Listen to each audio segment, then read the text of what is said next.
Hello dear children, welcome you all to my YouTube channel.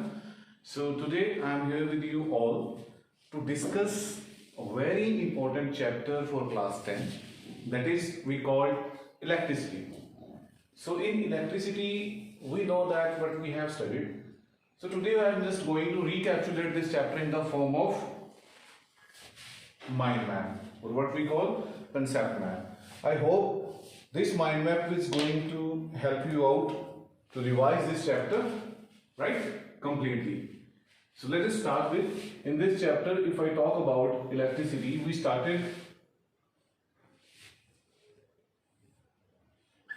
with electricity.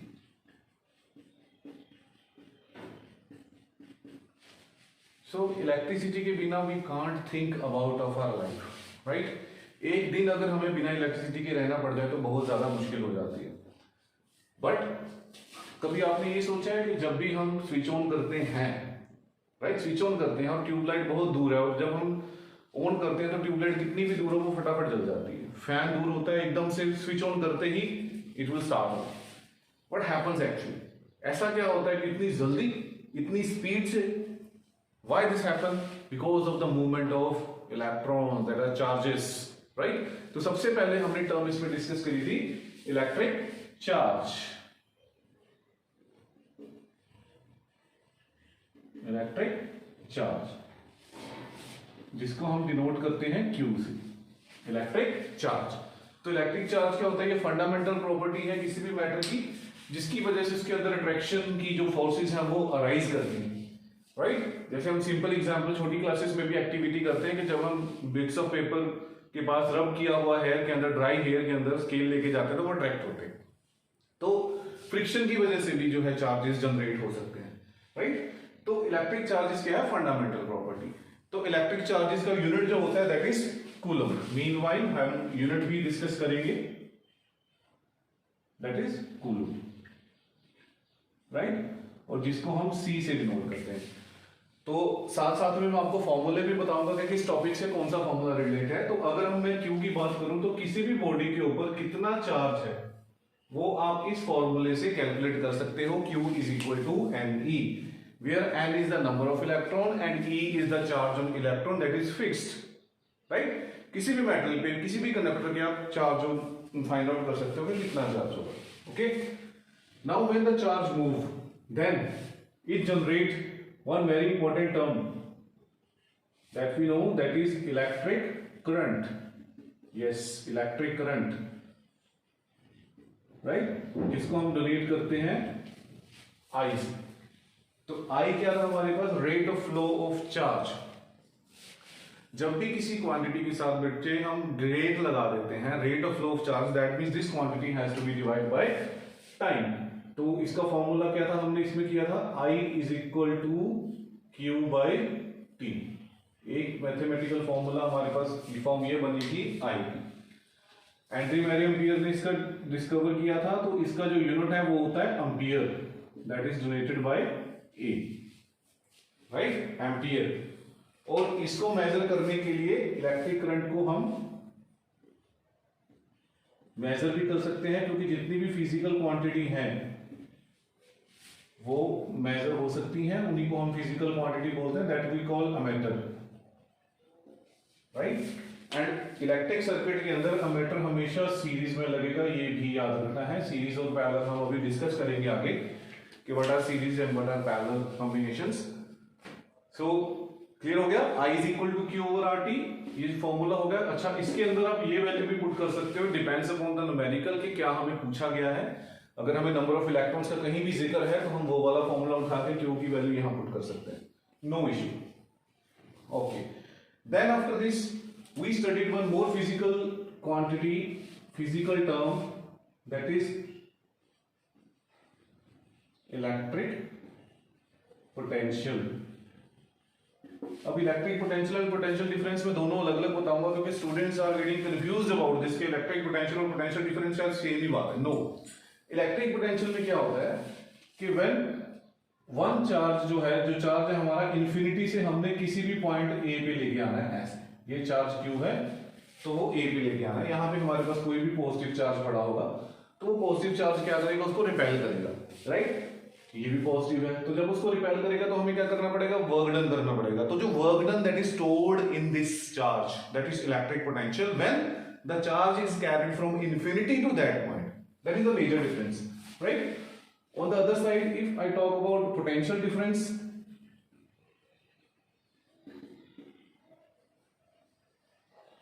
तो potential difference में बेटा क्या रहेगा, इसको हम डिनोट करते हैं V से, राइट। पोटेंशियल डिफरेंस के अंदर दोनों पॉइंट हमारे पास फाइनाइट होंगे, लाइक A से मैंने इस B पॉइंट पे प्लस Q चार्ज लेके आना है, तो उस टाइम जो वर्क डन होगा वो मेरा पोटेंशियल डिफरेंस माना जाएगा। जब हम इन्फिनिटी का जिक्र नहीं करते, हम दोनों पॉइंट मुझे पता है कि इस पॉइंट से उठा के वहां लेके जाना है, तो that is potential difference.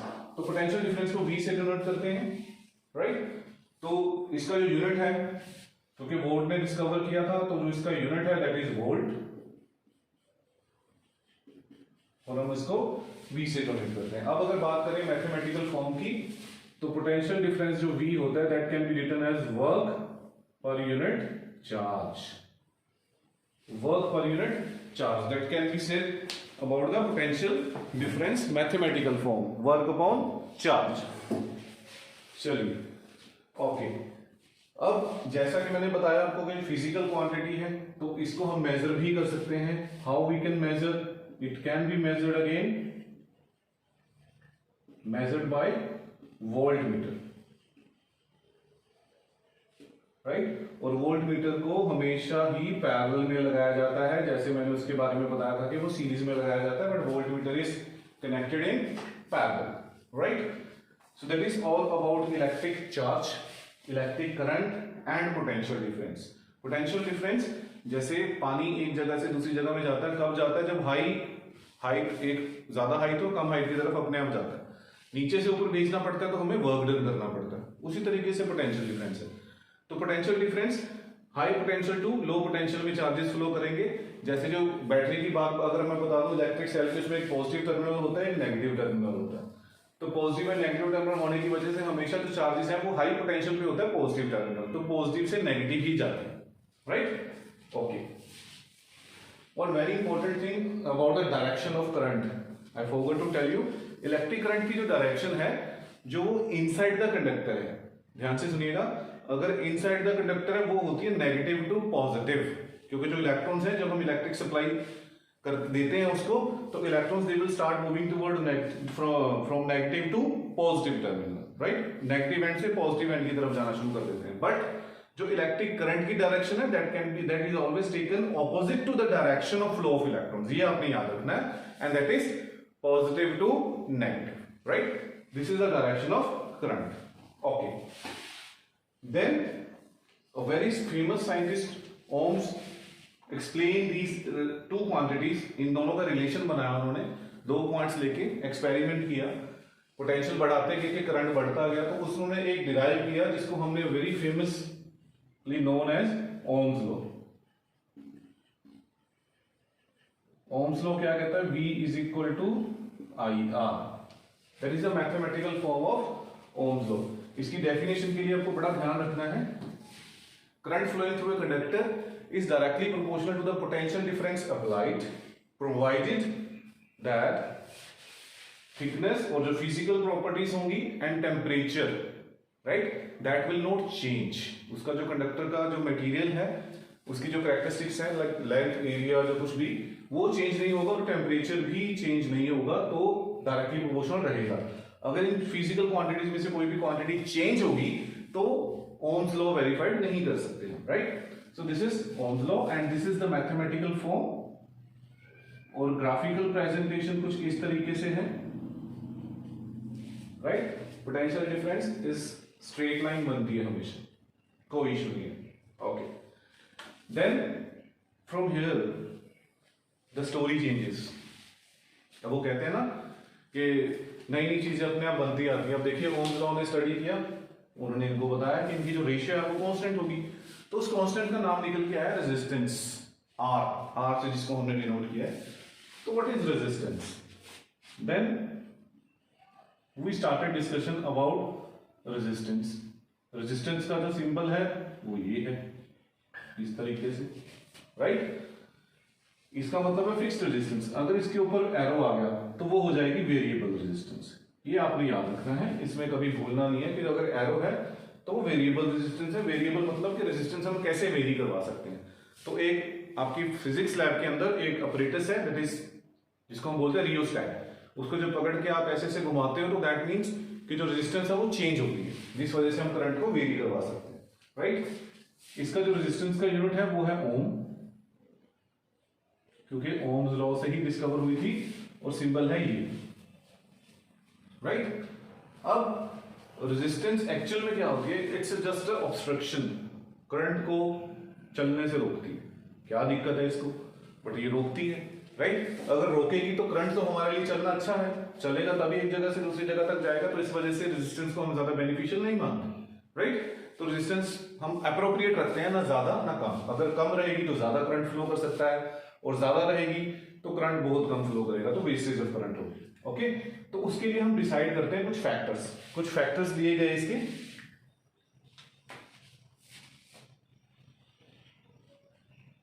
Factors on which resistance depends. तो कौन कौन से फैक्टर थे जिनके ऊपर ये रेजिस्टेंस डिपेंड करती थी, तो मैं यहीं से डिवाइड करता हूं। First of all length, right, then area, area simple वाला एरिया नहीं, area of cross section. Cross section का मतलब होता है कि ये जैसे मोटाई है इस मार्कर की, आप देख सकते हैं यहां से, the area of cross section होगा, right. Then nature of material, कि किस मटेरियल का हमने जो रेजिस्टेंस है वो बनाई है। वायर है हमारे पास। नेचर ऑफ मटेरियल के बाद टेम्परेचर। तो कैसे डिपेंड करता है, इसका भी मैथमेटिकल फॉर्म हम अभी बताएंगे आपको। Directly proportional to length, inversely proportional to area of cross section, कि जितनी ज्यादा लेंथ होगी उतना ही ज्यादा रेजिस्टेंस बनेगा, राइट। और इसका फॉर्मूला बनता है R is equal to rho L over A। This is the mathematical form of resistance. R is equal to rho L over A. अब जैसा कि मैंने आपको बोला, जो नई नई चीजें निकल के आती हैं, तो अब यहां पे हमारे पास एक नई चीज निकल के आई, दिस वन, रो, राइट। हम रो को भी डिस्कस करेंगे।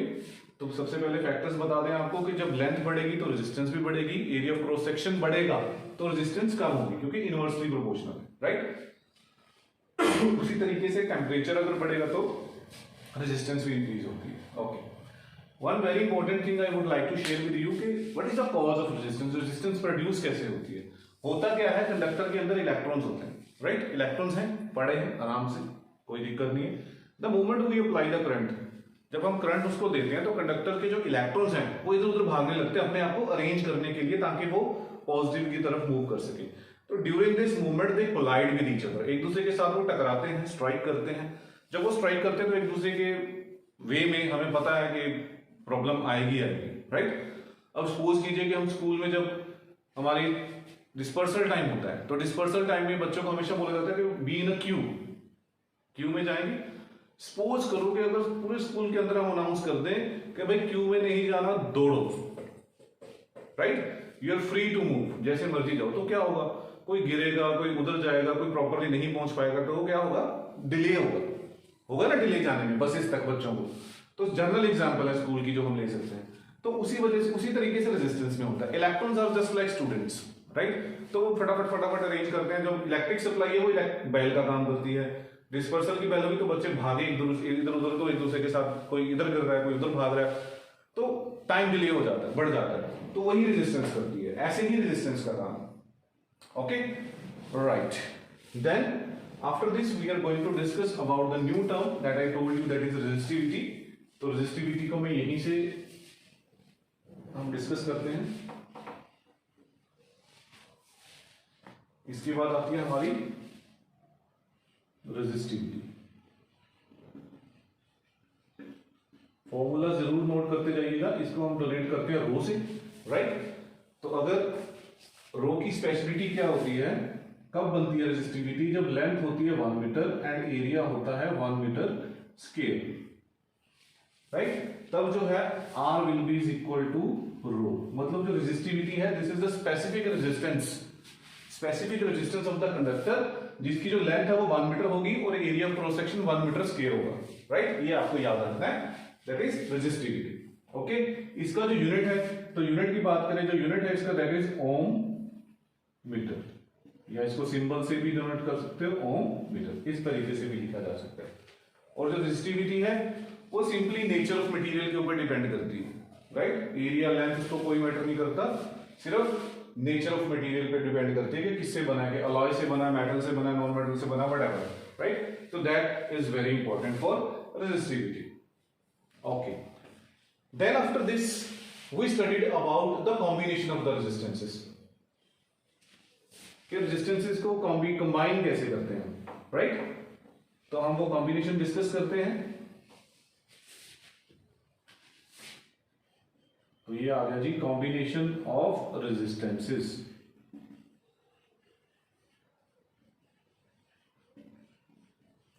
कॉम्बिनेशन ऑफ रेजिस्टेंसेस के मतलब दो ही हमने डिस्कस किए अभी क्लास 10 में, that is either in series और इन पैरेलल।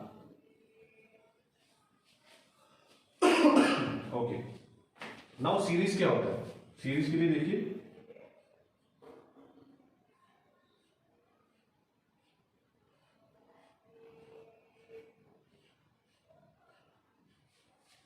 राइट। एक ये लोग हैं,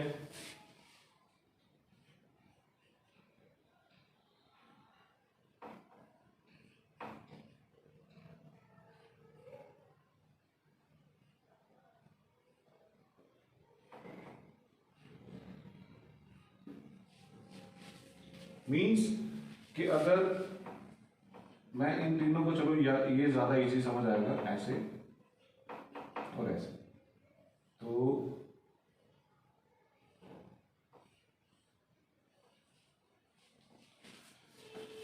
अगर पर्सन एक एक हैंड, यहां देखिए बड़े ध्यान से कि हर एक का जो लेफ्ट हैंड है दूसरे के राइट हैंड में है, उसका लेफ्ट हैंड दूसरे के राइट हैंड में है, तो ये होता है series, end to end join. Common point पे जब ज्वाइन हो जाएगा कि तीनों के अपने अपने लेफ्ट और राइट एक साथ पॉइंट पे ज्वाइन होंगे, तो वो होता है पैरेलल कॉम्बिनेशन, राइट। तो series in parallel and resistance in series and resistance in parallel. तो इसके अंदर हम इस तरीके से, अगर आपको याद हो तो डायग्राम बनाते हैं उसकी, ऐसे रेजिस्टेंसेस लगाएगी, राइट। और पैरेलल के अंदर हम कुछ इस तरीके से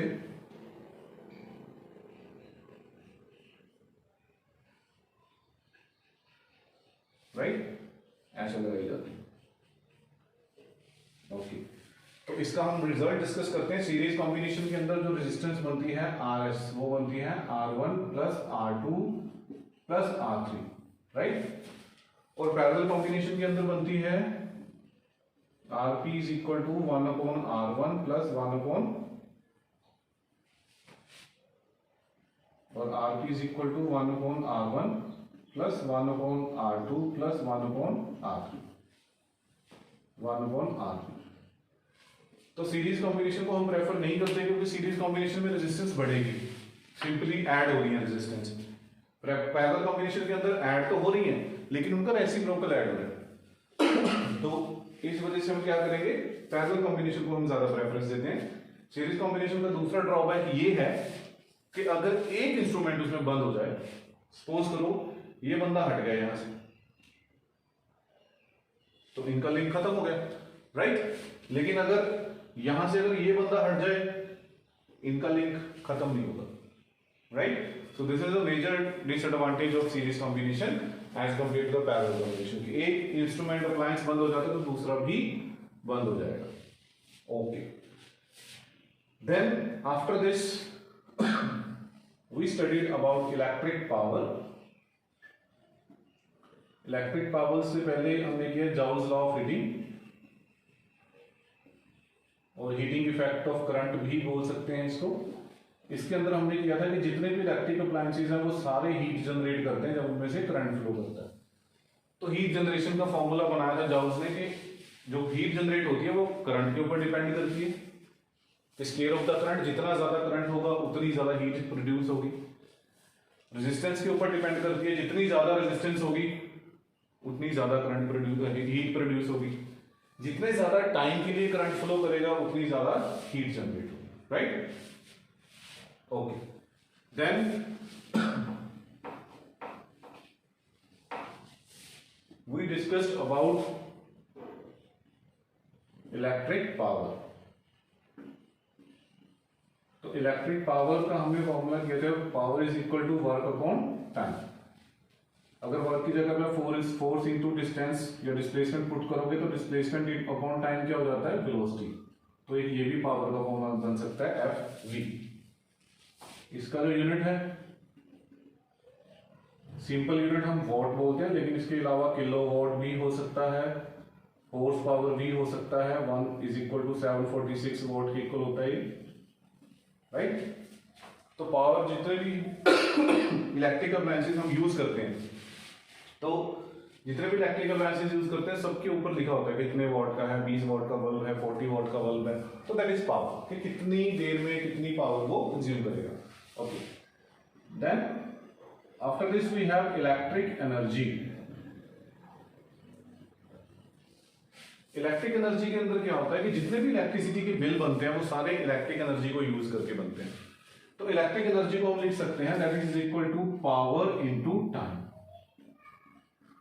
राइट? कोई भी इलेक्ट्रिक अप्लायंसेस है, कितनी पावर वाला है, कितने टाइम के लिए चलेगा, उससे हमें इलेक्ट्रिक एनर्जी का पता लगता है। लेकिन जो इसमें पावर है वो वॉट में होती है और टाइम आवर्स में होता है, राइट? लेकिन यहां पे जो है पावर का जो यूनिट वॉट तो बता दिया, तो जो इसमें वर्क है वो जॉउल्स में होता है और टाइम सेकंड में होता है। ये फर्क है दोनों, राइट? तो ये वॉट में होता है। इसके अलावा इसमें क्या होता है, kilowatt hour is equal to 1 unit. जैसे कि मैंने बोला कि 100 वॉट का बल्ब है, 10 आवर्स डेली चलता है, 30 डेज में वो कितने यूनिट कंज्यूम करेगा? 100 वॉट का बल्ब 10 आवर्स डेली, तो कितना हुआ? 1000 watt hour, right? 100 watt bulb 10 hours 30 days, कितने यूनिट्स कंज्यूम करेगा? तो 1 डे में कितने करेगा? 100 वॉट इंटू 10